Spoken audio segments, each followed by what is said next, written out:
Hello students, कैसे हैं आप सब लोग। आई होप आप लोगों ने नेशनल इनकम को पूरी तरीके से रिवाइज कर लिया होगा। लगभग 1 घंटा 15 मिनट की वो वीडियो थी। आज मैं मनी और बैंकिंग दोनों का रिवीजन कराऊंगा और बोर्ड एग्जामिनेशन में लगभग 6 नंबर तक का ये चैप्टर बनता है। तो आओ अच्छे से दोनों के दोनों चैप्टरों क्लास अच्छे से A to Z हर एक चीज जो एग्जामिनेशन में पूछी जा सकती है उसका कंप्लीट रिवीजन करते हैं। तो सबसे पहले मनी पे आते हैं। मनी चैप्टर के अंदर जो सबसे ज्यादा इंपॉर्टेंट है वो है मनी सप्लाई, और सेकंड लास्ट है functions of money. Money supply का जो M1 है वो बहुत इंपॉर्टेंट है। तो स्टार्ट करते हैं मनी से। मनी बेसिकली है क्या? Money is the medium of exchange. Money जो कॉमनली एक्सेप्टेड है as a medium of exchange. लेकिन आपको बता दूं, मनी से पहले हमारी कंट्री में जब मनी का इवोल्यूशन नहीं हुआ था तो हमारी कंट्री में एक सिस्टम चलता था। उस सिस्टम का नाम था barter system, commodity for commodity economy. इसको सीसी इकोनॉमी बोलते हैं, ठीक है, कमोडिटी फॉर कमोडिटी। इसके पास कुछ सामान है, इसके पास कुछ सामान है, इसने अपना सामान इसको दिया, इसने अपना सामान इसको दिया, और यहाँ पे एक्सचेंज हो गया। जो इसकी जरूरत का था वो इसके पास था, जो इसकी जरूरत का था वो इसके पास था। दोनों ने आपस में व्यापार कर लिया, एक्सचेंज कर लिया, सामान के बदले सामान। This system is called barter system और सीसी इकोनॉमी। लेकिन बार्टर सिस्टम के अंदर बहुत सारी प्रॉब्लम्स थी जिसकी वजह से मनी का इन्वेंशन हुआ और बार्टर सिस्टम की सारी प्रॉब्लम खत्म हो गई। बार्टर सिस्टम में सबसे बड़ी प्रॉब्लम थी class double coincidence of wants, lack of double coincidence of wants. इसके पास मान लो कोई सामान है, वो इसकी जरूरत होनी चाहिए, और अगर इसके पास कोई सामान है वो इसकी जरूरत होनी चाहिए, तभी ये दोनों आपस में ट्रेड कर सकते हैं। तो ऐसे इंसान को ढूंढना जिसके पास मेरे काम की चीज हो और उसकी काम की चीज मेरे पास हो, ये बड़ा मुश्किल था। फिर करेंगे कैसे एक्सचेंज? कितने बैगन के बदले कितने क्लास एप्पल, ये कैसे एक्सचेंज करेंगे? एक्सचेंज रेशियो कैसे डिफाइन होगा? आज तो पैसा है, उसी पैसे से आप ये खरीद सकते हो 40 रुपए किलो, ये खरीद सकते हो 200 रुपए किलो। एक ही यूनिट देना है, कॉमन यूनिट। पहले कोई कॉमन यूनिट भी नहीं था। फिर इन सबको स्टोर कहां से करेगा? ये इसके लिए तो यही संपत्ति सबको यही देके सामान खरीदेगा, इसको स्टोर कैसे करेगा, ट्रांसफर कैसे करेगा? ऐसी कई सारी समस्या थी बार्टर सिस्टम के अंदर। जब मनी के आने के बाद इस सिस्टम में क्लास ये सारी प्रॉब्लम्स को खत्म कर दिया गया। फिर आया क्लास मनी। मनी है क्या? Medium exchange. मनी का इन्वेंशन जो हुआ, नए नए तरीके से क्लास सिक्के बनते गए, फिर नोट्स आते चले गए, पेपर मनी आया, आजकल क्रेडिट मनी है, प्लास्टिक मनी है, डेबिट क्रेडिट कार्ड। तो मनी क्या है? Money is commonly accepted as a medium of exchange. सीधी सी बात है, एक्सचेंज का माध्यम। आज आप किसी भी चीज को एक्सचेंज कर सकते हो थ्रू मनी। अगर पैसे से आप घर, गाड़ी, सोना, कोई भी सामान अगर आपको खरीदना है, फ्रूट्स हो, वेजिटेबल्स हो, अनाज हो, एवरीथिंग आप सिर्फ एक ही कॉमन यूनिट से खरीदते हो, वो क्या है क्लास? मनी। मनी के 3 फंक्शन है, आपके सिलेबस में 2 ही डाला गया है, प्राइमरी, सेकेंडरी, एक और कंटिंजेंट फंक्शन होता है। तो प्राइमरी फंक्शन की बात करें, मीडियम ऑफ एक्सचेंज और कॉमन यूनिट ऑफ वैल्यू, यानी कॉमन मेजर ऑफ वैल्यू। कोई भी चीज अगर आप खरीदो तो आपको यूनिट, सिर्फ कॉमन यूनिट रुपीस में ही आपको पेमेंट करना है। स्टैंडर्ड ऑफ डेफर्ड पेमेंट और स्टोर ऑफ वैल्यू, ये सेकेंडरी फंक्शंस ऑफ मनी है। आओ एक एक करके डिटेल में पढ़ते हैं। सबसे पहला प्राइमरी फंक्शन का मतलब क्या है? मोस्ट इंपोर्टेंट फंक्शन जो मनी करेगा ही करेगा। ये तो प्राइमरी है, ये तो बेस फंक्शन है, ये करेगा ही करेगा। जैसे medium exchange, money as a medium of exchange means that it can be used to make payment for all transactions of goods and services। Her transaction के लिए आप इसे पेमेंट कर सकते हो इससे। It is the most essential function of money. Money has the quality of general acceptability. कोई मना नहीं करेगा, है ना भाई। चेक के लिए या फिर क्लास बिल्स पेबल के लिए कोई मना कर सकता है, पैसे के लिए तो कोई मना नहीं करेगा। आप कोई भी सामान जाओ क्लास, पैसे तो उसमें लिखा भी रहता है ना कि अब मैं वचन देता हूं, आई प्रॉमिस टू पे द बियरर, लिखा रहता ना नोट में, आपने पढ़ा जरूर होगा कभी ना कभी। तो वो सरकार वचन देती है कि इसे सामान दे दो, मैं आपको वैल्यू दे रहा हूं। ओके, तो ये मीडियम ऑफ एक्सचेंज है। दूसरा है कॉमन यूनिट ऑफ वैल्यू या common measure of value. Money as a measure of value means that money work as a common denomination in which all value of goods and services are expressed. कभी आप अगर mall में गए हो, किसी store के अंदर घुसे हो, वहां पे सब सामान लगा रहता है और नीचे पर्चियां लगी रहती है। उस पर्ची में सब में पैसा ही लिखा रहता है। मोबाइल फोन की शॉप पे जाओ तो ये वाला मोबाइल फोन जी 50,000 का, ये 20,000 का, ये 15,000 का, ये 1 लाख का, ये 1.5 लाख का, ये 2.25 लाख का, हर वैल्यू लिखा रहता है। तो वो हर वैल्यू कॉमन डिनोमिनेशन में लिखा रहता है, that is called common unit of value, जो पहले बार्टर सिस्टम में नहीं होता था। आज आप पैसा लेके जाओ, सब खरीद सकते हो। Okay, Secondary function, these refers to the function of money which are supplementary to primary function. Primary function को support करता है, these functions are derived from primary functions. Therefore derivative functions भी कहते हैं सेकेंडरी फंक्शन को. उसमें standard of deferred payment. देखो deferred payment मतलब फ्यूचर पेमेंट. आज आप घर खरीद सकते हो ईएमआई पे, उधार ले सकते हो बैंक से, गाड़ी ले सकते हो लोन पे. तो डेफर्ड पेमेंट मतलब फ्यूचर पेमेंट. आज आप पैसे ले लो और 5 साल बाद लौटाओ, 10 साल बाद, 15-20 साल बाद लौटाओ, या ईएमआई पे हर महीने लौटाते चले जाओ. पहले ये संभव नहीं था. बाटर सिस्टम पे आप खरीदते हो, आप किस अमाउंट पे फ्यूचर में रिटर्न करोगे. आपने 10 किलो गेहूं खरीदा, 10 किलो मान लो आलू खरीदा, प्याज खरीदा, आप कैसे लौटाओगे 2 साल 5 साल बाद, कैसे डिसाइड होगा. ये बड़ी प्रॉब्लम होती थी. Money as a standard of deferred payment means that money act as a standard for payments which are to be made in future. Every day millions of transaction take place in which payments are not made immediately. Money encourage such transactions and helps in investment and economic development of the economy. Country के development में और capital formation में money help करता है. इसको बोलते हैं deferred payment यानी कि फ्यूचर पेमेंट ईएमआई बेसिस पे.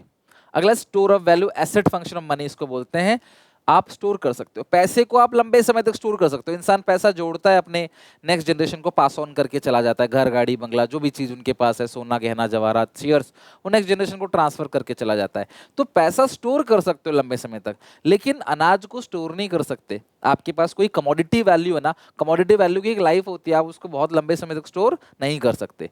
Money as a store of value means that money can be used for transferring purchasing power from present to future generation. It provide security to individual to meet contingencies, unpredictable emergency and to pay future debt. Unpredictable emergency के लिए भी class पैसा आप store कर सकते हो.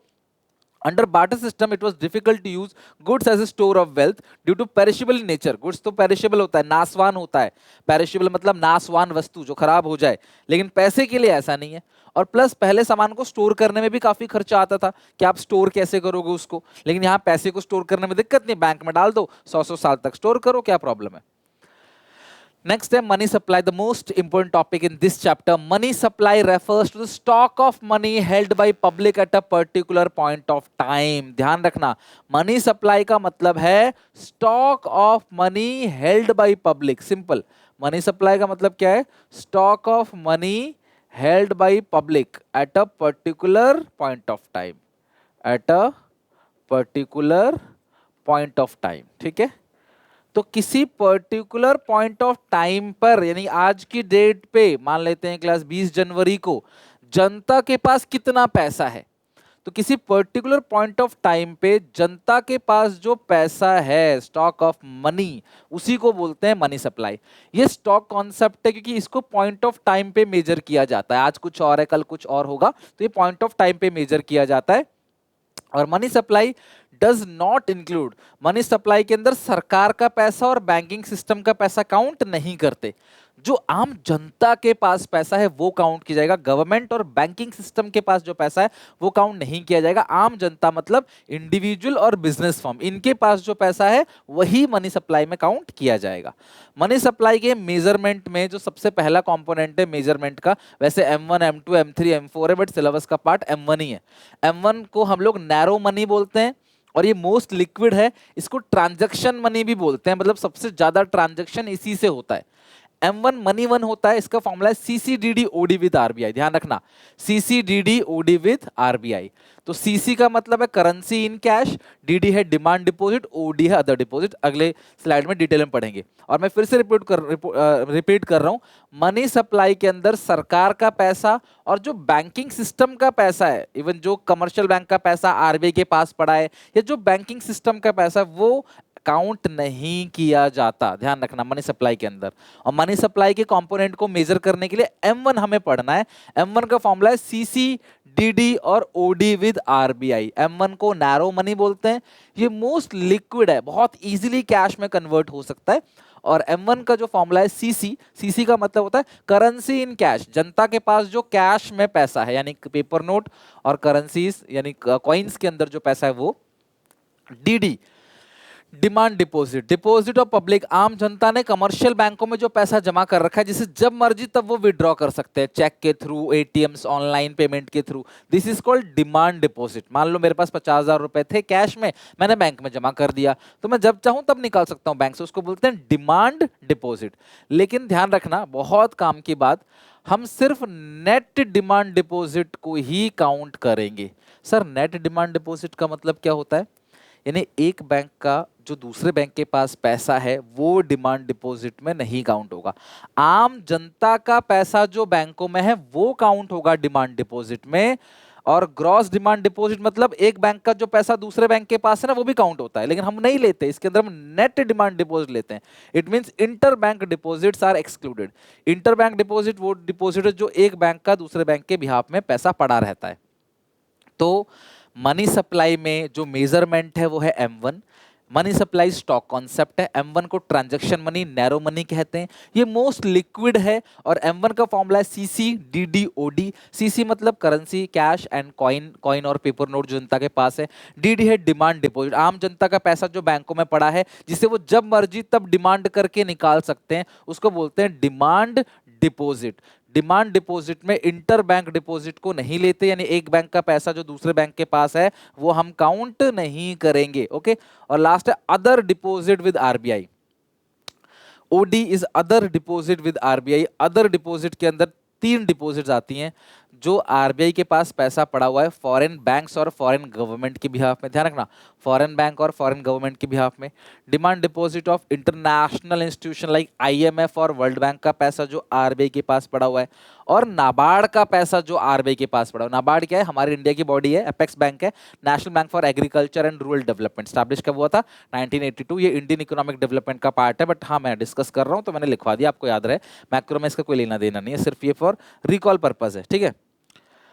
तो 3 है। सबसे पहला फॉरेन बैंक और फॉरेन गवर्नमेंट का पैसा, आईएमएफ और वर्ल्ड बैंक का पैसा, और नाबार्ड का पैसा। तो ये तीनों पैसा जो आरबीआई के पास पड़ा हुआ है, इन तीनों बॉडीज का पैसा, उसको बोलते हैं अदर डिपॉजिट विद आरबीआई। तो ये ध्यान रखना क्लास, यही है पूरा का पूरा मनी 1 और नैरो मनी, ठीक है। तो आई होप आपको मनी सप्लाई में ये component of money supply M1 clear हो गया होगा। ओके, नाउ बैंकिंग पे आते हैं। मनी में बस इतना ही, अब आते हैं बैंकिंग के ऊपर। बैंक बेसिकली है क्या? ऐसा इंस्टीट्यूशन जो हमारे पैसे को रखता है संभाल के, उस पे हमें कुछ ब्याज भी देता है और मुसीबत के टाइम पे हमको लोन भी देता है।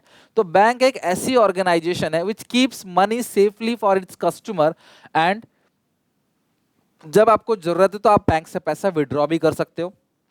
बैंक्स 2 तरीके के होते हैं, कमर्शियल बैंक और सेंट्रल बैंक। ध्यान रखना, जो फाइनेंशियल इंस्टीट्यूशंस होते हैं ना उसके अंदर आता है बैंक। तो ये पूरा का पूरा बड़ा है फाइनेंशियल इंस्टीट्यूशन, उसके अंदर एक छोटा सा हिस्सा बैंक है। तो बैंक के अलावा भी अदर बॉडीज होती है जहां से हम पैसा ले सकते हैं, उधार ले सकते हैं। तो आज हम सिर्फ बैंक के बारे में बात करेंगे। बैंक 2 टाइप के होते हैं, कमर्शियल बैंक और सेंट्रल बैंक। तो सबसे पहले कमर्शियल बैंक कौन होते हैं? नाम से पता पड़ रहा है, मुनाफा कमाने वाला बैंक। और हम जो डायरेक्ट कांटेक्ट कर सकते हैं वो कमर्शियल बैंक से ही कर सकते हैं। हमारा सेंट्रल बैंक से कोई लेना देना नहीं, हम वहां से कांटेक्ट नहीं कर सकते। कमर्शियल बैंक वो बैंक है जो पब्लिक डीलिंग करता है, जिनका अकाउंट खुलता है क्लास, जनता का अकाउंट जहां खुलता है वो कमर्शियल बैंक है। डेफिनेशन की बात करें, a commercial bank is a kind of financial institution that carry all the operations relating to deposit and withdraw of money of general public, providing loans to consumption purpose और for investment purpose और other activity के लिए loan देता है और उनके deposits को रखता है। These banks are profit making institution जो do business to make profit. HDFC, SBI, ICICI, Dena bank, ठीक है, ये सब। एक सेंट्रल बैंक ऑफ इंडिया भी कमर्शियल बैंक है। तो सेंट्रल बैंक ऑफ इंडिया एक कमर्शियल बैंक भी है, तो नाम से कंफ्यूज मत होना, वो नाम ही है central bank of India, right. इसके अलावा यस बैंक है, एक्सिस है, बहुबंधन बैंक है ना, आरबीएल है, बहुत सारे बैंक्स हैं। डन। तो ये जो कमर्शियल बैंक्स होते हैं ना, क्या कहते हैं, हमसे एक्सेप्ट करते हैं डिपॉजिट और हमें बाद में लोन देते हैं। हमने जो पैसा जमा किया, मान लो 10 लाख रुपए हमने जमा किया, तो बैंक उसका इंटरेस्ट हमें साल का देगा कितना? 50,000 रुपए। लेकिन जब यही 10 लाख हम लोन लेने जाएंगे तो 10 लाख का क्लास हमसे वो कितना ले लेगा? हमसे ले लेगा वो 1 लाख रुपए। तो बीच में जो 50,000 का मार्जिन कमाया है, यही बैंक की कमाई होती है, जिसको स्प्रेड बोलते हैं। SPREAD क्या बोलते हैं? स्प्रेड। तो कमर्शियल बैंक क्या करता है, हमसे लो रेट ऑफ इंटरेस्ट पे डिपॉजिट्स को ले लेता है और उस पैसे को वो उठा के किसी और को लोन दे देता है हाई रेट ऑफ इंटरेस्ट पे, वो अपना मार्जिन बना लेते हैं, उनकी कमाई हो जाती है। आई होप आपको समझ आ गया हो कमर्शियल बैंक के बारे में, राइट। कमर्शियल बैंक का कोई भी फंक्शन हमें सिलेबस के अंदर नहीं है, हमें नहीं पढ़ना है। कमर्शियल बैंक का कोई भी फंक्शन हमको पढ़ना नहीं है, लेकिन कमर्शियल बैंक का एक फंक्शन है जो मैं बोलूंगा 99% चांस है इस बार आपको बोर्ड एग्जामिनेशन में देखने को मिलेगा, तो बिल्कुल भी इसको स्किप मत करना। वो फंक्शन क्या है, credit creation bye commercial bank. आपको पता है कमर्शियल बैंक आपके पैसे को ना कई गुना बना देता है। अगर आप कमर्शियल बैंक में 1,000 रुपए जमा कर दोगे ना, उस 1,000 से इकोनॉमी में कमर्शियल बैंक 10,000 फैला देगा, 10 गुना बना देगा या 5 गुना बना देगा। कैसे बना देगा, इसके लिए एक वर्ड होता है मल्टीप्लायर। जब कोई चीज कई गुना हो जाती है ना, तो हम वर्ड के यूज करते हैं मल्टीप्लायर। तो कमर्शियल बैंक आपके पैसे को, आपके डिपॉजिट को कई गुना बना देता है। इस टॉपिक को बोलते हैं डिपॉजिट मल्टीप्लायर, या इसको कहते हैं मनी मल्टीप्लायर। अब सवाल ये, सर कमर्शियल बैंक हमारे पैसों को कई गुना कैसे बना देता है? ध्यान से समझना। जो लीगल रिजर्व रेशियोज है, इसको समझते हैं, फिर हम आएंगे उस टॉपिक पे। मैंने आपसे बोला कमर्शियल बैंक में आप पैसा जमा करते हो, तो कमर्शियल बैंक उस पैसे को उठा के किसी को लोन दे देता है और अच्छा खासा ब्याज कमाता है। लेकिन आप डायरेक्टली उस इंसान को लोन नहीं दे सकते, क्योंकि आप उसको नहीं जानते, है ना, वेरिफिकेशन नहीं करते, आपके बस की नहीं है कि वो ना दे कल को तो आप उसके घर पे जाके पुलिस भेज के कोर्ट में केस डाल के पैसे को रिकवर कर सको। ये काम आपके बस की बात नहीं। तो आप कहते हो ठीक है यार, बैंक हमें 5% दे रहा है ना, ठीक है, बैंक किसी से 20% 15% लेता है, तो हमें क्या दिक्कत है, हमें तो 5% मिल रहे हैं, राइट। लेकिन बैंक अपनी मनमानी ना करे, तो सारे कमर्शियल बैंकों का एक बैंक होता है जिसको बोलते हैं रेगुलेटर, नियंत्रण रखता है बैंकों के ऊपर कि तुम कुछ मनमानी तो नहीं कर रहे, कोई गलत काम, कोई धोखाधड़ी, कुछ गलत इंसान को लोन देना, ये सब काम तो नहीं कर रहे, मुझे बताओ। तो उस बैंक को बोलते हैं central bank, reserve bank of India. तो उन्होंने कुछ रूल्स बना रखे हैं। क्या उन्होंने रूल्स बना रखे हैं कि यार अगर मान लो आम जनता कमर्शियल बैंक में पैसे जमा करे और कमर्शियल बैंक उस सारे पैसे को उठाए किसी को लोन दे दे और वो भाग जाए, जैसे विजय माल्या साहब भाग गए, नीरव मोदी जी भाग गए, है ना, तो वो देश छोड़ के भाग गए, तो आम जनता को बैंक ये ना बोले कि भाई हमने तो आपका पैसा किसी और को दिया था, वो भाग गए जी, हम क्या करें, हम तो कुछ नहीं कर सकते जी, ये ना कहना पड़े। इसीलिए रिजर्व बैंक ऑफ इंडिया ने बैंकों के ऊपर 2 तरह के रिजर्व मेंटेन, और भी रिजर्व है बट अभी आपके सिलेबस में 2 ही पार्ट है, 2 रिजर्व वो है बोला है कि बनाओ, cash reserve ratio, statutory liquidity ratio. कोई भाग ना जाए, और भाग जाए तो डिपॉजिटर का बेचारों का नुकसान ना हो, तो कमर्शियल बैंक कहती है अपनी हर इनिशियल डिपॉजिट का, एवरी इनिशियल डिपॉजिट का एक फिक्स परसेंट जो आपको रिजर्व बैंक ऑफ इंडिया को देना पड़ेगा हर रोज शाम को।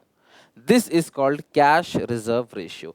इनिशियल डिपॉजिट का एक फिक्स परसेंट जो commercial bank reserve bank of India को देता है, जितना भी रोज का डिपॉजिट आएगा उसका एक fix percent commercial bank RBI को देगा, that reserve is called cash reserve ratio. और उसी इनिशियल डिपॉजिट का एक फिक्स परसेंट वो अपने पास रखेगा, किसी को लोन नहीं देगा, that is called statutory liquidity ratio. और वो उसको अपने पास किस फॉर्म में रखेगा, लिक्विड फॉर्म में रखेगा।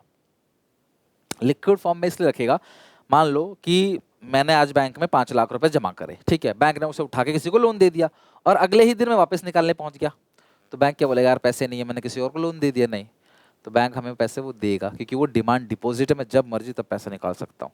तो बैंक अपने पास कुछ पैसे मेंटेन करके रखता है, जितने भी इंसान डिपॉजिट कर रहे हैं ना, सबका एक कुछ कुछ परसेंटेज, मान लो 18% 20%, वो अपने पास जमा करके रखेगा, और वो सबका 18% करके बहुत बड़ा अमाउंट हो जाएगा, ताकि कल को एक आध लोग अगर वापस लोग मांगने आ गए, एक आध लोग अपना पैसा वापस निकालने आ गए, तो हम उनको पेमेंट कर सके, हमें क्राइसिस ना हो। फिर भी क्राइसिस हो जाएगा तो फिर रिजर्व बैंक ऑफ इंडिया है, उससे मंगवाएंगे, उससे हेल्प लेंगे। आई बात समझ? आपको लगेगा सर कुछ परसेंट रखते हैं तो सारा कैसे लौटाएंगे, तो भैया सारे लोग थोड़ी अपना पैसा वापस मांगने चले जाएंगे। मान लो 1000 लोगों ने आज 1000 के हिसाब से बैंक में जमा करा, ठीक है, 10 लाख रुपए, तो 1000 लोगों ने 1000 के जमा करा, तो एक आदमी पैसे मांगने, मान लो इसका फिक्स परसेंट है 20%, 2 लाख रुपए रिजर्व मेंटेन हो गया, SLR। तो भाई एक इंसान आएगा पैसे मांगने अपने 1000 रुपए, 2 लाख से दे देंगे, 2 इंसान आएगा, 100 इंसान अगर अपने पैसे मांगने वापस आ जाना, तो भी यहाँ से 1 लाख रुपए बन जाएगा। और ऐसा अशुभ थोड़ी है कि सारे ही लोग हमसे पैसे मांगने आ जाएंगे, सबका थोड़ा थोड़ा रखोगे आप, एक आध लोग पूरा मांगेंगे तो उनसे पेमेंट हो जाएगी। इंश्योरेंस भी इसी तरीके से काम करता है। कैसे मिल जाता है 1 करोड़ 2 करोड़ का इंश्योरेंस? 2000 का बाइक का इंश्योरेंस कराते हो और 6000 7000 का इंश्योरेंस का क्लेम लेते हो, कैसे मिल जाता है? क्योंकि बहुत सारे भले लोग हैं जो क्लेम नहीं ले रहे, तो उनसे जो बच रहा है उसमें से कुछ लोगों को क्लेम जो जेन्युइन है उनको दे दिया जा रहा है। समझ रहे हो बात को? चलो खैर, वो हमारा टॉपिक का मुद्दा नहीं है वो। सीआरआर इनिशियल डिपॉजिट का एक fix percent commercial bank reserve bank of India को देता है, और इनिशियल डिपॉजिट का एक फिक्स परसेंट कमर्शियल बैंक क्या करता है, अपने ही पास रखता है लिक्विड फॉर्म में। अब ये बड़ी दुविधा हो गई, ये दोनों रिजर्व मेंटेन करना जरूरी है। मान लो किसी ने क्लास 100 रुपए जमा किया, और मैं मानता हूं लीगल रिजर्व रेशियो ये सम है ना, इसके दो पार्ट है सीआरआर और एसएलआर, वो 10% है। तो बैंक 100 का 10%, 10 रुपए तो रिजर्व ही मेंटेन करेगा, वो लोन नहीं दे सकता किसी को। तो बैंक लोन कितना देगा? ओनली 90। तो कल को रिजर्व बैंक ऑफ इंडिया कह देगा नहीं भैया 20% रिजर्व मेंटेन करना है, तो बैंक सिर्फ 80 लोन दे पाएगा। बैंक चाहती है कि हम सारा का सारा पैसा लोन दे दें ताकि ज्यादा हमें इंटरेस्ट मिले, हमारी ज्यादा कमाई हो। लेकिन आरबीआई कहता नहीं भैया, कुछ कुछ पैसा तुम रिजर्व बना के चलो कि कल को कोई मुसीबत आ जाए तो रिजर्व से आप पेमेंट तो कर सकते हो ना, डिपोजिटर्स की वो पेमेंट कर सकते हो आप। तो एक रूल भी बना था, आपको पता है कि 5 लाख रुपए तक तो क्लास आरबीआई गारंटी लेती है कि आपका पैसा कहीं जाएगा नहीं। यानी किसी बैंक में आपके अगर 5 लाख तक के अंदर अंदर पैसा पड़ा है तो बैंक भले ही दिवाला हो जाए, आपको आपका 5 लाख मिल जाएगा। हाँ, लेकिन 5 से ज्यादा अगर है तो उसकी गारंटी नहीं है, मिलेगा नहीं मिलेगा, 5 की तो गारंटी है, राइट। इसीलिए कुछ लोग कहते हैं अपना भाई 4, अगर आप तुम्हारे पास 20 लाख है, 4 अलग अलग बैंक में खाता खुलवा के उनमें पैसे रखो। हालांकि उनको ऑपरेट करने में भी खर्चा आएगा, बट कल को एक बैंक डूबेगा तो एक बैंक आपको 5 लाख दे देगा, तो आपका पैसा नहीं डूबेगा चारों बैंक से, ठीक है। चलो खैर, तो इससे एक चीज समझ आती है कि जितना लीगल रिजर्व रेशियो मेंटेन होगा ना, बैंक की लोन देने की कैपेसिटी ना उतनी कम हो जाएगी। तो बैंक कभी भी सारा पैसा लोन तो देखो नहीं दे सकता, क्योंकि उसको रिजर्व मेंटेन करना पड़ेगा, और वो आरबीआई ने सेट किया है, उसको मेंटेन करना जरूरी है। अब सवाल यह है कि कमर्शियल बैंक आपके पैसे को कई गुना कैसे बनाता है, टेबल के थ्रू समझना और फिर हम आगे बात करेंगे, ठीक है। लेकिन इस टेबल को पढ़ने से पहले ना एक छोटा सा अजम्पशन है जो हर एक बच्चा लेगा। क्या अजम्पशन लेगा? कि सारे ट्रांजेक्शन जो भी इकोनॉमी में हो रहे हैं ना, सारे के सारे ट्रांजैक्शन जो है वो ऑनलाइन हो रहे हैं। यानी कि सारे के सारे ट्रांजैक्शन जो भी इकोनॉमी के अंदर ट्रांजैक्शन हो रहे हैं वो कैश से नहीं हो रहे, वो अकाउंट से ट्रांसफर। सबका अकाउंट है, कैश है ही नहीं, ये अज्यूम करना पड़ेगा। तो मान लो अब हम क्या पढ़ रहे हैं, credit creation by commercial bank. 4 number में आता है ना, तो ये पूरा छाप देना आपको, पूरे 4 से 6 नंबर जितना भी नंबर का आएगा ये पूरा मिल जाएगा आपको। फिर मैं न्यूमेरिकल भी कराऊंगा, इसमें से 1 नंबर का न्यूमेरिकल भी आ सकता है, एमसीक्यू मैं सिखा दूंगा वो भी, ठीक है। तो क्रेडिट क्रिएशन, मान लो शुरू में इनिशियल डिपॉजिट किसी ने करी 1000 रुपए की। मान लो किसी इंसान के पास पैसा बचा अपनी सैलरी में से, उसने 1000 रुपए बैंक में जमा कर दिया। तो बैंक क्या करेगा? एलआरआर अज्यूम कर लेते हैं 10%। वी अज्यूम एलआरआर 10%, आप कुछ भी अज्यूम कर सकते हो, मैंने 10% अज्यूम किया है। तो बैंक 1000 का 10%, 100 रुपीज का एलआरआर मेंटेन करेगा। लोन कितना दे देगा? 900 रुपए का। तो बैंक ने जिस इंसान को लोन दिया है उसके अकाउंट में ही पैसा आएगा, वो क्या करेगा उस पैसे से? लोन हमेशा अकाउंट में मिलता है, कैश में लोन नहीं मिलता है। उस पैसे से वो कर्जदारों की पेमेंट कर देगा, है ना। वो किसी और को पे कर दे, उधार लिया होगा, राशन लिया होगा, उसको पे कर देगा, या फिर उसके सर पे भी कर्जा होगा वो पे कर देगा, या कुछ खरीद लेगा सामान, तो अल्टीमेटली वो ऐसा खर्च कर देगा, 900 वो खर्च कर देगा। तो वो किसी खर्च करने का मतलब वो किसी के अकाउंट में डालेगा पैसे, फिर बैंक के पास फिर से फ्रेश डिपॉजिट के आगे फर्स्ट राउंड के अंदर 900, वो 900 रुपए बैंक में डाल दिया। मान लो उसने अपने किसी दोस्त से उधार लिया था, उसकी पेमेंट कर दी, तो 900 रुपए उस दोस्त के बैंक अकाउंट में आ गए। तो आ तो बैंक में गया ना, मैं कमर्शियल बैंक की बात कर रहा हूँ, किसी एक बैंक की बात नहीं कर रहा। जितने भी कमर्शियल बैंक है ना पूरी इंडिया में, मैं उनकी बात कर रहा हूँ। तो उनके खाते में आ गए 900। फिर 900 का 10% बैंक फिर एलआरआर मेंटेन करेगा 90, और फिर लोन कितना देगा? 810। तो उसी 1000 में से, उसी 1000 में से 900 का लोन भी दे दिया और 810 का लोन भी दे दिया। फिर जिसको लोन दिया वो क्या करेगा? वो कुछ खरीद लेगा या किसी की पेमेंट कर देगा, दो ही काम करेगा। फिर वो पैसा घूम के बैंक के अकाउंट में आ जाएगा, किसी के अकाउंट में, बैंक में आ गया 810। फिर बैंक इसका एलआरआर मेंटेन करेगा, फिर लोन देगा 7 to 9, और ये प्रोसेस चलता चला जाएगा। अगले राउंड में 7 to 9 यहाँ आ जाएगा, चलता चला जाएगा, लास्ट में तक जीरो ना हो जाए अमाउंट। तो लास्ट में आप देखोगे कि 1000 रुपए की डिपॉजिट थी, लेकिन टोटल डिपॉजिट जो बन गया वो बन गया 10,000 रुपीज, और इसका टोटल आएगा एलआरआर का 1000 और इसका आएगा 90%, जो कि बनेगा 9000। अब सवाल ये है सर आपको कैसे पता चला कि ये 1000 बन जाएगा? एक्चुअली डिपॉजिट मल्टीप्लायर का एक फॉर्मूला है। क्या फॉर्मूला है? 1/LRR। ध्यान रखना, कई बार कैश रिजर्व रेशियो ही लिखा रहता है ना, एलआरआर नहीं। कई बुक कैश रिजर्व रेशियो लिखते हैं, कई बुक एलआरआर लिखते हैं। तो आप समझो जो भी रिजर्व दिया रहता है ना, वही रेशियो, वही परसेंटेज, ठीक है, into 100।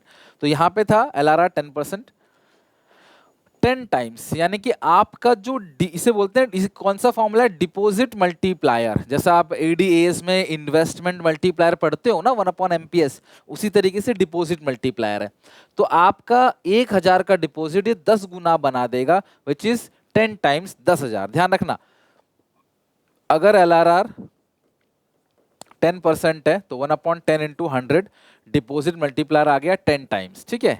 अगर LRR 20% है तो 1/20 into 100 which is 5 times. LRR अगर 33.33% है तो 1/33.33 इंटू 100 विच इज 3 टाइम्स। और ये 25% है तो 1/25 इंटू 100 4 टाइम्स। तो आप क्या देख रहे हो, डिपोजिट मल्टीप्लायर, ये जो परसेंटेज है ना LRR का, जैसे जैसे बढ़ता चला जाता है, ये जो मल्टीप्लाई है ना कम होता चला जाता है। आप ज्यादा रिजर्व अगर बना लोगे तो ज्यादा पैसे दे ही नहीं पाओगे उधार, ज्यादा पैसा कमा ही नहीं पाओगे आप।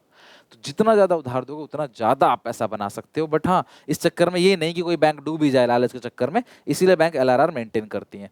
तो डिपॉजिट मल्टीप्लायर का फॉर्मूला 1/LRR, तो मुझे पता चल गया 1000 का डिपॉजिट जो है 1/10 इंटू 100 10 टाइम्स हो जाएगा, जो कि 1000 का 10,000 हो जाएगा, तो टोटल हो गया 10,000 रुपए। ये 90% 9,000, ये 10% 1,000, ठीक है। और ऑल अदर राउंड में बैलेंस, इस 10,000 में से तीनों घटा के आप यहाँ लिख देना, इस 9,000 में से तीनों घटा के यहाँ लिख देना, इस 1,000 में से तीनों घटा के यहाँ लिख देना। ये है प्रोसेस ऑफ डिपॉजिट मल्टीप्लायर या मनी मल्टीप्लायर। इसी बात को क्लास यहाँ लैंग्वेज में लिख दिया और कुछ नहीं। आप चाहो तो घर पे कर सकते हो, एक क्वेश्चन में दे देता हूँ आपको, आप ट्राई जरूर करना। इनिशियल डिपॉजिट को ले लो 5,000, ठीक है, और LRR ले लो 25%, ठीक है।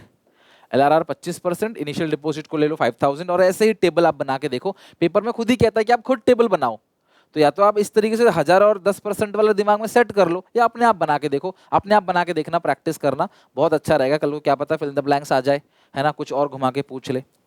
चलो, अब यहां से एक चीज समझ आ गई कि अगर तुम्हें इनिशियल डिपॉजिट दे रखा है, मान लो इनिशियल डिपॉजिट है आपका 1000 और लीगल रिजर्व रेशियो 10% है, तो आपको टोटल डिपॉजिट अगर निकालना हो तो कैसे निकालोगे? तो सबसे पहले डिपॉजिट मल्टीप्लायर या मनी मल्टीप्लायर, जो भी आप नाम देते हो, 1/LRR into 100 which is 10 times, 10 गुना। तो जो डिपॉजिट मल्टीप्लायर वो 10 गुना हो जाएगा। इनिशियल डिपॉजिट 1000 है तो 10 गुना टोटल डिपॉजिट कितना हो जाएगा? 10,000। तो इनिशियल डिपॉजिट 1000 है तो टोटल डिपॉजिट कितना हो जाएगा? 10,000।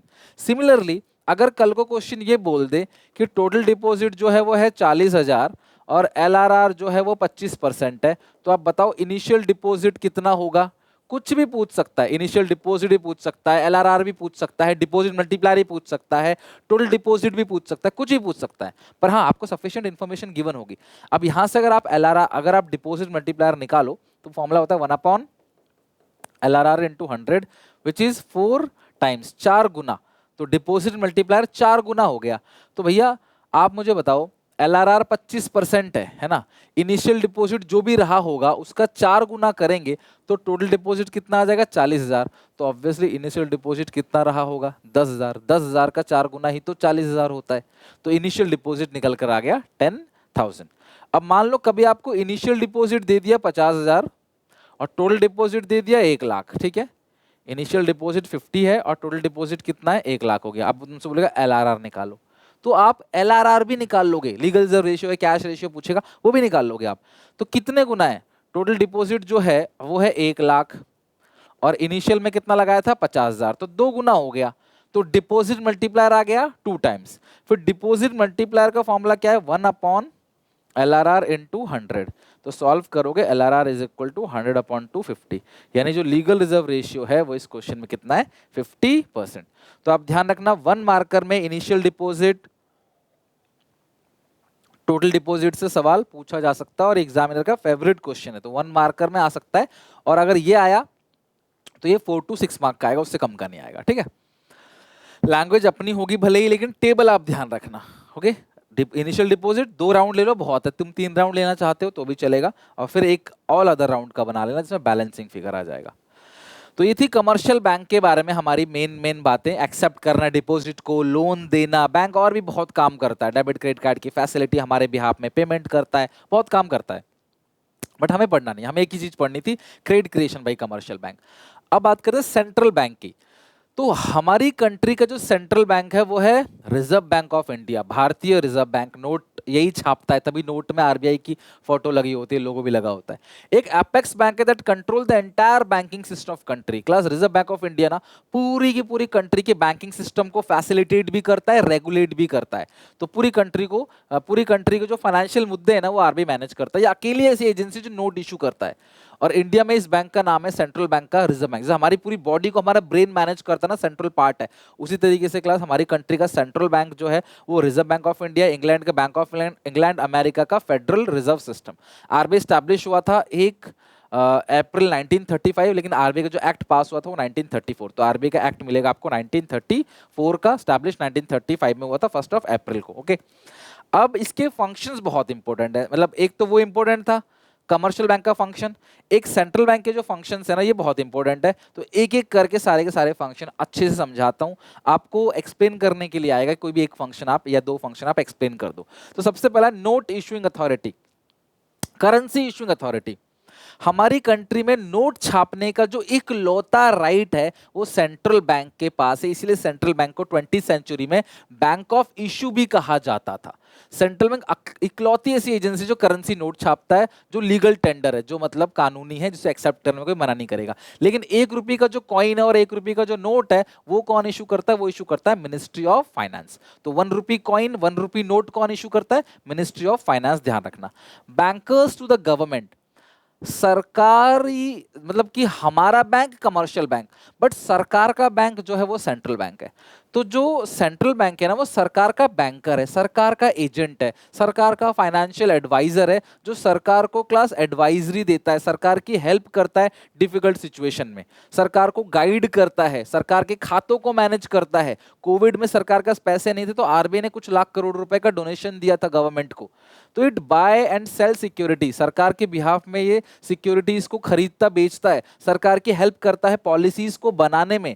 एक फाइनेंशियल एडवाइजर की तरह जो सेंट्रल बैंक है ना वो time to time financial help भी करता है, मॉनेटरी मैटर्स में समझाता भी है सरकार को क्या करना है। सरकारी बॉडी है और सरकार को लोन भी ऑफर करता है और सरकार की मदद भी करता है। और जब पैसों की दिक्कत होती है ना तो reserve bank of India note छाप के सरकार को देता है। This is called deficit financing. तो bankers to government, banking facility सरकार को कौन देता है? Central bank. हमें कौन देता है? Commercial bank. Bankers bank and supervisory bank सारे बैंकों पे नजर रखता है। ये सुपरवाइजरी बैंक है, सारे के सारे कमर्शियल बैंकों के ऊपर नजर रखता है कि बैंक सही से काम कर रहे हैं कि नहीं कर रहे। बैंकों का बैंक है और supervisory bank. The central bank, the bankers bank also play a supervisory role as a banker bank. इनका सेम रिलेशनशिप है, जो कमर्शियल बैंक का हमारे साथ है वही क्लास सेंट्रल बैंक का कमर्शियल बैंक के साथ है। हम जाएंगे कमर्शियल बैंक के पास रोने पैसों के लिए, कमर्शियल बैंक जाएगा सेंट्रल बैंक के पास, ठीक है। और कमर्शियल बैंक सेंट्रल बैंक से लोन लेता है मुसीबत के टाइम पे। तो कमर्शियल बैंक सेंट्रल बैंक से जिस रेट पे लोन लेता है उस रेट को बैंक रेट या रेपो रेट बोलते हैं। और जब कमर्शियल बैंक के पास सरप्लस पैसा होता है तो अपने सरप्लस पैसे को रिजर्व बैंक ऑफ इंडिया को दे देता है, जिसको बोलते हैं रिवर्स रेपो रेट। जिस रेट पे देता है उसको क्या बोलते हैं? Reverse repo rate. तो जो रिजर्व बैंक ऑफ इंडिया है ना वो ध्यान रखना कि चेक करता है कि कमर्शियल बैंक ने सीआरआर एसएलआर को मेंटेन किया कि नहीं किया प्रॉपर तरीके से, कोई रूल रेगुलेशन तो नहीं तोड़े, उनके ऊपर पेनाल्टी लगाने का काम भी यही करता है। तो पेनाल्टी लगाने वाला पॉइंट जो है वो सुपरवाइजरी बैंक और बैंकर्स बैंक के अंदर है, ध्यान रखना, ठीक है। Next, lenders to last resort. जब कमर्शियल बैंक को पैसों की महामारी होती है तो वो लास्ट रिजॉर्ट, आखिरी रास्ता कहाँ जाते हैं? सेंट्रल बैंक के पास।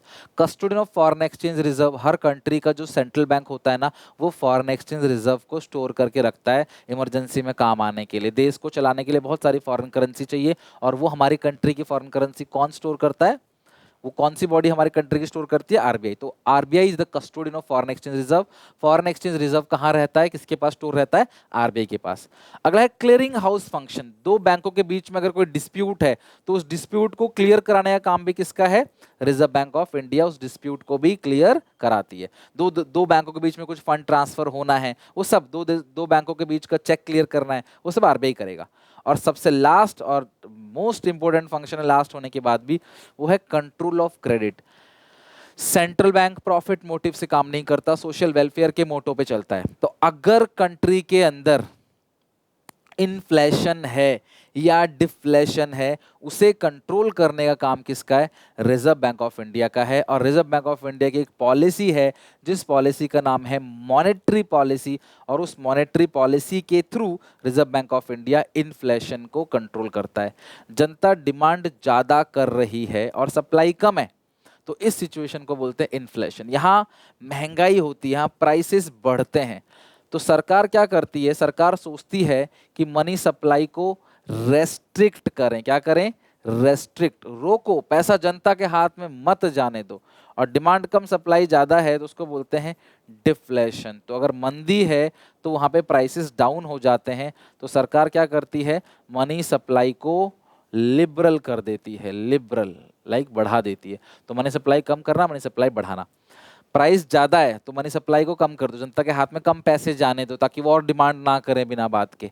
यहाँ डिमांड कम है तो सरकार सोचती है कि प्राइसेस कम है, सरकार सोचती है मनी सप्लाई को बढ़ाओ, जनता के हाथ में पैसे डालो ताकि लोग डिमांड करें।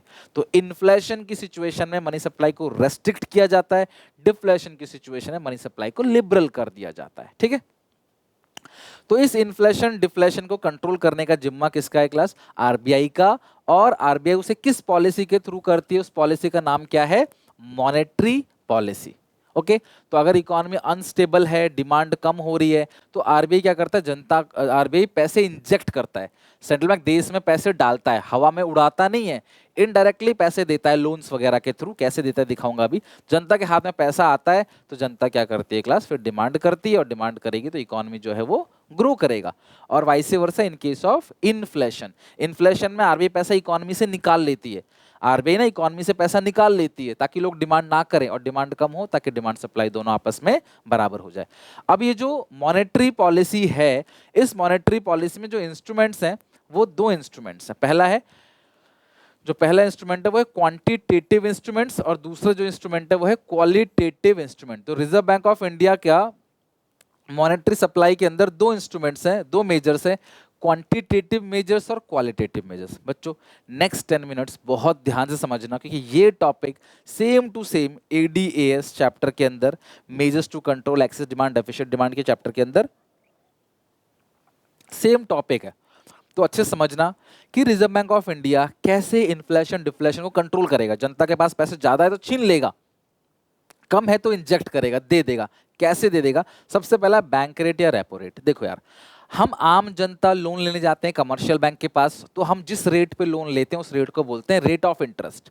बट कमर्शियल बैंक को जब पैसों की दिक्कत होगी तो वो आरबीआई से लोन लेगा, जिस रेट पे लोन लेगा उस रेट को बोलते हैं बैंक रेट या रेपो रेट। लॉन्ग टर्म के लिए है तो नाम बैंक रेट बोल देते हैं, शॉर्ट टर्म के लिए तो नाम रेपो रेट बोल देते हैं। ठीक है, तो अगर मान लो कंट्री में इन्फ्लेशन है, समझना लोग ज्यादा डिमांड कर रहे हैं, तो आरबीआई करेगा क्या? आरबीआई बैंक रेट को कम कर देगा, सॉरी बैंक रेट को बढ़ा देगा। आरबीआई क्या करेगा? Bank to control inflation, RBI bank rate को बढ़ा देगा। जैसे ही बैंक रेट बढ़ेगा, कमर्शियल बैंक को महंगे रेट पे लोन मिलेगा, तो कमर्शियल बैंक जनता को भी महंगे रेट पे लोन देगा। कमर्शियल बैंक जनता को जैसे ही महंगे रेट पे लोन देगा, लोग लोन कम लेंगे, और लोग लोन कम लेंगे तो डिमांड भी कम करेंगे। तो इन्फ्लेशन में रिजर्व बैंक ऑफ इंडिया क्या करता है? बैंक रेट को बढ़ा देता है, जिससे रेट ऑफ इंटरेस्ट बढ़ता है, लोग लोन कम लेते हैं, लोग डिमांड कम करते हैं। और डिमांड ज्यादा था, है ना, एक्सेस डिमांड में, इन्फ्लेशन में डिमांड ज्यादा था, कम करना था, कर दिया कम। अब डिमांड सप्लाई बराबर हो गई, इकोनॉमी इक्विलिब्रियम में आ गई। लेकिन अगर कंट्री में डिफ्लेशन है, कंट्री में मंदी है और डिफ्लेशन कंट्रोल करना है, तो आरबीआई उल्टा करती है, बैंक रेट को कम कर देती है। जैसे ही बैंक रेट कम होगा ना, तो जो कमर्शियल बैंक है ना, उनको सस्ते रेट पे लोन मिलेगा, तो वो जनता को भी सस्ते रेट पे लोन देंगे। जैसे ही वो जनता को सस्ते रेट पे लोन देंगे, लोग लोन ज़्यादा लेंगे कि यार चलो ठीक है, छोटा फ़ोन की जगह बड़ा फ़ोन ले लें, छोटा फ्रिज की जगह बड़ा फ्रिज ले लें। तो लोन बढ़ेगा तो डिमांड बढ़ेगी, लोन लेके क्या करेंगे? वो डिमांड ही तो करेंगे। तो डिफ्लेशन में डिमांड कम था, डिमांड बढ़ा दिया। तो रिजर्व बैंक ऑफ इंडिया इस तरीके से, है ना, आपने न्यूज़ में सुना होगा, इतने बेस पॉइंट से जो बैंक रेपो रेट कम हो गया, बढ़ गया जो भी है। तो reserve bank of India repo rate को बढ़ाकर या बैंक रेट को बढ़ाकर इन्फ्लेशन कंट्रोल करती है, उसे घटा के डिफ्लेशन कंट्रोल करती है। ओके, अगला है सीआरआर एसएलआर। देखो मैंने आपसे पहले कहा था कि टू कंट्रोल इन्फ्लेशन कंट्रोल करने के लिए सीआरआर या एसएलआर को बढ़ा दिया जाता है। अगर कंट्री में इन्फ्लेशन है तो इन्फ्लेशन को कंट्रोल करने के लिए कैश रिजर्व रेशियो या स्टैट्यूटरी लिक्विडिटी रेशियो को बढ़ा दिया जाता है। मैंने आपसे कहा था रिजर्व जितना बढ़ेगा, बैंक की लोन देने की कैपेबिलिटी उतनी कम होगी, और लोन जितना कम होगा, डिमांड उतना ही कम होगा। और टू कंट्रोल डिफ्लेशन बिल्कुल उसका उल्टा। To control deflation. Deflation control करना होता है तो CLR और SLR को कम कर दिया जाता है ताकि बैंक लोन ज्यादा दे सके। बैंक RBI कहता है ठीक है तुम रिजर्व कम मेंटेन करो, ज्यादा लोन दो। लोग ज्यादा लोन लेके क्या करेंगे, डिमांड बढ़ाएंगे। तो CRR SLR से भी इन्फ्लेशन डिफ्लेशन को कंट्रोल किया जा सकता है। सब कुछ बढ़ेगा तो इन्फ्लेशन कंट्रोल होगा, घटेगा तो डिफ्लेशन कंट्रोल होगा। ये बात ध्यान रखना, की ट्रिक है ये। अगला है ओपन मार्केट ऑपरेशन। अब ओपन मार्केट ऑपरेशन का मतलब होता है sale and purchase of government securities by RBI। Reserve bank of India सरकार के बिहाफ में सिक्योरिटीज बेचेगा। कौन सा फंक्शन था, बैंकर्स टू गवर्नमेंट, भूलना मत। तो टू कंट्रोल इन्फ्लेशन, अगर कंट्रोल करना है इन्फ्लेशन, अगर कंट्री में इन्फ्लेशन है तो RBI क्या करेगी, RBI सेल करेगी गवर्नमेंट सिक्योरिटीज, जिसको ट्रेजरी बिल्स बोलते हैं, to RBI, to public, sorry. तो RBI जनता को बोलेगी हम सरकारी शेयर्स बेच रहे हैं, जनता बड़ी उत्सुक रहती है। पब्लिक क्या करेगी, public withdraw money from commercial bank, public पैसा निकाल लेगी, withdraw money from commercial bank. Public commercial bank से पैसा निकाल लेगी ताकि कमर्शियल बैंक क्या कर, कमर्शियल बैंक से पैसा निकाल के वो शेयर्स खरीदेगी तो अपना पैसा वहां ब्लॉक कर लेगी। तो फिर क्या होगा, कमर्शियल बैंक लोन कम दे पाएगा। लोन सब लोग कमर्शियल बैंक से पैसा निकाल लोगे तो बैंक किससे लोन देगा, फिर लोन कम तो डिमांड कम। तो इन्फ्लेशन कंट्रोल करने के लिए RBI सेल करते गवर्नमेंट सिक्योरिटीज टू पब्लिक। और टू कंट्रोल डिफ्लेशन बिल्कुल उसका उल्टा, टू कंट्रोल डिफ्लेशन बिल्कुल उसका उल्टा, RBI purchase security from public. अब RBI जनता से सिक्योरिटी खरीद के उनके बैंक खाते में पैसे डाल देगा, तो बैंक क्या करेगी, उस पैसे से लोन देगी, लोन बढ़ेगा डिमांड बढ़ेगा। और डिफ्लेशन में तो डिमांड बढ़ाना ही था, तो डिफ्लेशन कंट्रोल करने के लिए RBI क्या करेगी, परचेज सिक्योरिटी वापस खरीद लेगी, है ना। RBI purchase securities from public. अब RBI कुछ भी कर सकती है, किसी से भी ठीक कर सकती है, जरूरी नहीं कि इससे करे, बैंक रेट से कर सकती है, CRR SLR से कर सकती है। RBI purchase security from public, तो और क्या करेगी, RBI डिपॉजिट, RBI पैसे जमा करा देगी, money in commercial bank, in bank accounts of depositor. तो डिपॉजिटर के बैंक खाते में RBI पैसे जमा करा देगी, उनके शेयर्स खरीदेगी, उनको पैसे उनके खाते में डाल देगी, तो बैंक क्या करेगा, लोन ज्यादा देगा। इसी को स्टेटमेंट में लिखना है आपने। और लोन ज्यादा तो लोग क्या करेंगे, लोन लेके डिमांड ही तो करने वाले हैं, घर गाड़ी खरीदेंगे, क्रेडिटर्स की पेमेंट करेंगे। तो ओपन मार्केट ऑपरेशन से भी इन्फ्लेशन डिफ्लेशन कंट्रोल किया जा सकता है। Last reverse repo rate, reverse repo rate. कभी कभी कमर्शियल बैंक के पास सरप्लस पैसा आता है तो कमर्शियल बैंक वो पैसा RBI को उधार दे देती है ना, बल्कि वो उधार की तरह नहीं है, वो पार्क करती है, मतलब अपना पैसा वेस्ट नहीं करना चाहती। तो इन्फ्लेशन अगर कंट्री के अंदर है और इन्फ्लेशन कंट्रोल करना है तो reserve bank of India reverse repo rate को बढ़ा देती है। जैसी रिवर्स रेपो रेट बढ़ेगा ना तो बैंक लोन कम देना चालू करेंगे। बैंक बोलेगा, कमर्शियल बैंक बोलेगा, अरे हमें तो RBI अच्छा खासा ब्याज दे रहा है, तुम जनता को क्यों दे लोन, लोन कम। और जनता को तुम लोन नहीं दोगे तो जनता डिमांड नहीं करेगी और महंगाई और नहीं बढ़ेगी। समझ रहे बात को, पहले डिमांड ज्यादा था जिसकी वजह से प्राइस बढ़ रहा था, डिमांड को कम कर दिया, ठीक कर दिया। To control deflation. और अगर डिफ्लेशन कंट्रोल करना हो तो उल्टा, रिवर्स रेपो रेट को कम कर दिया जाता है। जैसे रिवर्स रेपो रेट कम होगा बैंक बोलेगा यार RBI तो कुछ लोन नहीं दे रहा, जनता को लोन दो, जनता को लोन दोगे जनता डिमांड। तो reserve bank of India profit के लिए काम नहीं करती ना, सोशल वेलफेयर के लिए, इकोनॉमिक स्टेबिलिटी के लिए काम करती है। तो वो चाहती है इक्विलिब्रियम मेंटेन रहे इकोनॉमी में, तो RBI ये स्टेप लेगा, ठीक है। यानी RBI रिवर्स रेपो रेट कम कर देगा ताकि इनडायरेक्टली बैंक्स जो है वो जनता को लोन देना चालू कर दे। तो ये सारा का सारा था आपका क्वांटिटेटिव मेजर्स। आखिरी है क्वालिटेटिव, इसके अंदर एक ही पढ़ना है, मार्जिनल रिक्वायरमेंट। अगर मेरे पास 10 लाख की प्रॉपर्टी है, ध्यान समझ, 10 लाख की मेरे पास एसेट्स है, मैं बैंक में गिरवी रख दूं तो बैंक का मार्जिन कितना है। अगर बैंक का मार्जिन 3 लाख का है तो बैंक मुझे 7 लाख का लोन देगी। यानी 10 लाख की प्रॉपर्टी पे 7 लाख का लोन, 3 लाख का एक्स्ट्रा मार्जिन बैंक बना के रखती है। इसी को बोलते हैं मार्जिनल रिक्वायरमेंट।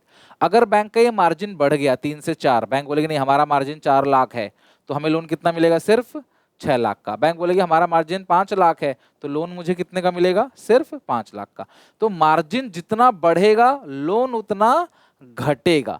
और बैंक मार्जिन बना के चलती है। 10 लाख की प्रॉपर्टी 10 लाख का लोन कभी नहीं मिलेगा, नहीं तो आप लोन चुकाओगे ही नहीं। आप बोलोगे रख ले भाई मेरी प्रॉपर्टी, 10 लाख तो आई गए, प्रॉपर्टी भी 10 लाख की है। तो इसीलिए जो मार्जिनल रिक्वायरमेंट है उस केस में उसके थ्रू, है ना, बहुत कम क्योंकि क्वालिटेटिव है तो बहुत ज़्यादा चेंज तो नहीं आएगा, लेकिन उसमें भी reserve bank of India inflation deflation control करने की कोशिश करती है।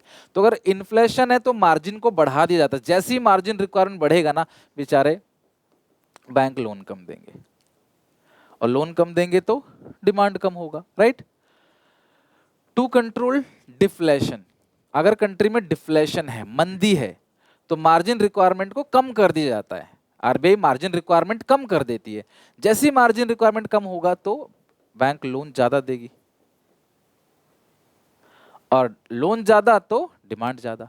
तो मार्जिन रिक्वायरमेंट के थ्रू भी इन्फ्लेशन में लोन कम किया जाता है ताकि डिमांड कम हो, डिफ्लेशन में लोन बढ़ाया जाता है ताकि डिमांड ज्यादा हो। तो रिजर्व बैंक ऑफ इंडिया अपनी मॉनेटरी पॉलिसी के थ्रू, क्वांटिटेटिव और क्वालिटेटिव इंस्ट्रूमेंट्स के थ्रू इन्फ्लेशन डिफ्लेशन कंट्रोल करती है। इसी फंक्शन को बोलते हैं क्रेडिट कंट्रोल बाई, क्रेडिट को कंट्रोल करने का काम आरबीआई का है, क्रिएट करने का काम कमर्शियल बैंक का है, ये आप ध्यान रखना। मनी सप्लाई का काम कमर्शियल बैंक का है, कंट्रोल करने का काम आरबीआई का है। आरबीआई सोशल वेलफेयर के लिए काम करती है, प्रॉफिट के लिए काम नहीं करती, नोट छापती है। कमर्शियल बैंक प्रॉफिट के लिए काम करती है बट नोट नहीं छापती, ना ही फॉरेन करेंसी अपने पास रखती है। तो ओवरऑल चैप्टर का क्लास कंप्लीट रिवीजन हो गया है, मनी बैंकिंग दोनों चैप्टर क्लास पूरी तरीके से अच्छे से रिवाइज हो गया है। न्यूमेरिकल जो थे एक नंबर के वो भी करा दिया, और ये सबसे मोस्ट इंपॉर्टेंट पार्ट था, मैंने ये भी आपको करा दिया। अब आपकी ड्यूटी है इस चैप्टर को अच्छे से रिवाइज करके आना, ठीक है। मिलते हैं नेक्स्ट वीडियो में नए चैप्टर के साथ, till then take care, bye bye. Video अच्छी लगे लाइक करना, अपने क्लासमेट अपने दोस्तों में शेयर जरूर करना। बहुत मेहनत लग रही है क्रैश कोर्स में, पूरा का पूरा कोर्स मैंने यूट्यूब पे डाल दिया फ्री ऑफ कॉस्ट, तो थोड़ा सपोर्ट करो, सब्सक्राइब करो, और सबसे एंड में पढ़ाई जरूर करो। अगली क्लास में नया चैप्टर पढ़ेंगे ADAS, बहुत बड़ा यूनिट है, 12 नंबर का है। कोशिश करूंगा 2 घंटे के अंदर अच्छे से उस पूरे के पूरे चैप्टर को खत्म करा दूं, ठीक है। टेक केयर, तब तक मिलते हैं नेक्स्ट वीडियो में।